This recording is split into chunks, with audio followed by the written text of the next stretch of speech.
Dr. Ara Dugnasian with Prime Coral Labs. So for those of you who want to know what bacteria look like under the microscope, this is it. These are bacteria. Bacteria were first discovered by using the microscope, and you can see they're much smaller, but they have a very characteristic appearance. And these bacteria are actually eating a piece of tissue. And this has been the reason why many marine biologists haven't been able to figure out in the past what is killing coral, because by the time they get the coral harvested in the fields, out in the ocean, there's already bacteria there. There's already, of course, Phalaster there and other ciliates.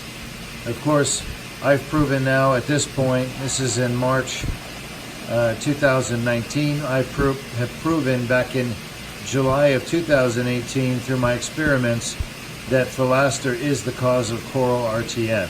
Phalaster ciliated protozoan is a parasite that preys on coral tissue and zooxanthella.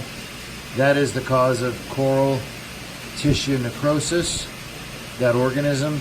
This is another microorganism called bacteria.